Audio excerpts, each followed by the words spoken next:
BPSC auditor और BPSC 67 mains के अच्छे आंसर राइटिंग प्रोग्राम में आपका स्वागत है। आइए आज देखेंगे हम लोग भारत अमेरिका के व्यापार संबंध पर क्वेश्चन अगर बन जाए एग्ज़ाम में तो किस तरह से उसको लिखेंगे। किसी ने हमें भेजा, हमने सोचा आपको भी हम दिखा दें। आप इससे भी अच्छा लिख कर कुछ देखिए, समझिए और इससे भी अच्छा लिखने की कोशिश कीजिए ताकि आपका एग्ज़ाम में सिलेक्शन हो जाए। ठीक है ना।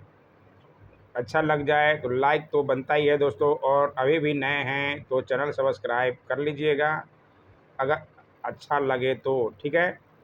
रिजल्ट चाहिए तो आपको थकना नहीं है, मैं डेली कुछ ना कुछ डालता ही रहूँगा क्वेश्चन के आंसर। आपको बस थकना नहीं है और अपने प्रैक्टिस जो है चालू रखना है। ठीक है।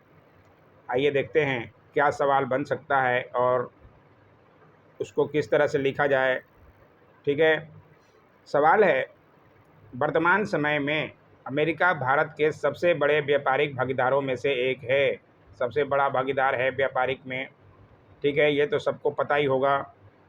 इस कथन के आलोक में दोनों देशों के व्यापार, ठीक है, ये तो अलग है ही। इस कथन के आलोक में दोनों देशों के व्यापार संबंधों में मौजूदा मुद्दों पर चर्चा कीजिए।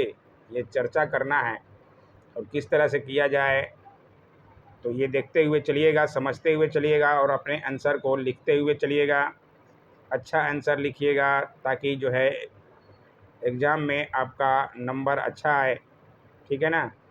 तो आइए देखते हैं पहले इंट्रोडक्शन में किस तरह से लिखा जाए उसको देखेंगे, फिर हम लोग क्या क्या मुद्दे हैं व्यापार संबंधों में उसको देखेंगे और लास्ट में निष्कर्ष पर चलेंगे।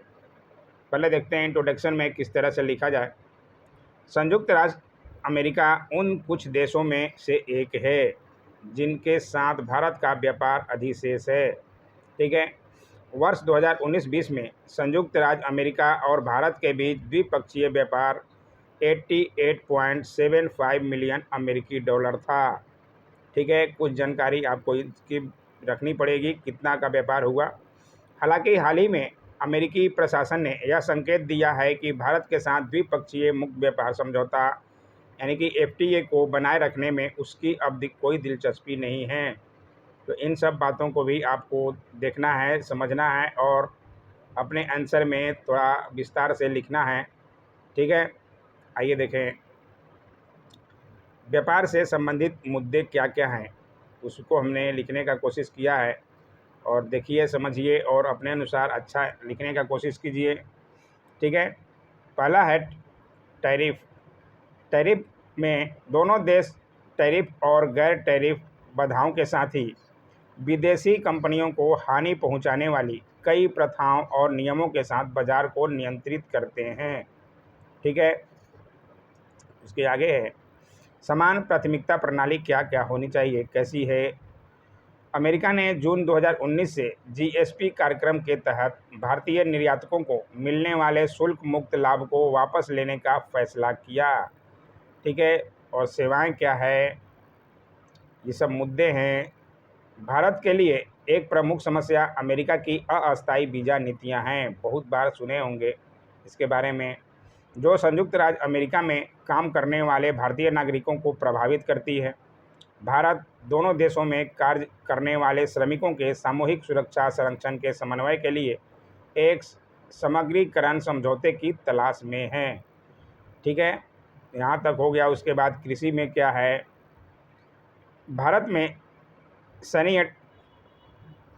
सैनिटरी और फाइटोसैनिटरी यानी कि एसपीएस बाधाएं संयुक्त राज्य अमेरिका के कृषि निर्यात को सीमित करती है। प्रत्येक पक्ष दूसरे के कृषि समर्थन कार्यक्रमों को बाजार विकृति के रूप में भी देखता है। ठीक है। उसके बाद है बौद्धिक संपदा। बौद्धिक संपदा में नवाचार को प्रोत्साहित करने और अन्य नीतिगत लक्ष्यों जैसे दवाओं तक पहुंच स्थापित करना आदि नियमों को संतुलित करने के लिए दोनों देशों के बौद्धिक संपदा संरक्षण नियम अलग अलग हैं। भारत वर्ष 2020 में पेटेंट, विभिन्न प्रतिबंध दरों और व्यापार संरक्षण की चिंताओं के आधार पर अमेरिका की स्पेशल 301 रिपोर्ट में प्रायोरिटी वॉच लिस्ट पर बना हुआ है। ठीक है। और आगे है अनिवार्य स्थानीयकरण, यानी कि संयुक्त राज्य अमेरिका भारत पर इसकी अनिवार्य स्थानीयकरण प्रथाओं को लेकर दबाव बनाता रहा है। ठीक है, समझ में आ रहा है कुछ तो लाइक ज़रूर कीजिएगा। देश में डेटा भंडारण, घरेलू सामग्री जैसे भारत के सौर क्षेत्र की रक्षा करने वाले कानून और कुछ क्षेत्रों में घरेलू परीक्षण की आवश्यकताओं को बढ़ावा देने वाली विभिन्न विनिर्माण और रोजगार आधारित पहलें। ठीक है, इलेक्ट्रॉनिक भुगतान सेवा आपूर्तिकर्ताओं जैसे मास्टर कार्ड, वीज़ा आदि के लिए भारत की नई डेटा स्थानीयकरण आवश्यकताएं। इसको आपको और अधिक बढ़ा चढ़ा कर लिखना है जो भी है अपना, और कहीं से भी सोर्स से अपना आंसर को देखिए, 2-3 जगह से मिलाने के बाद एक अच्छा आंसर लिखिए दोस्तों।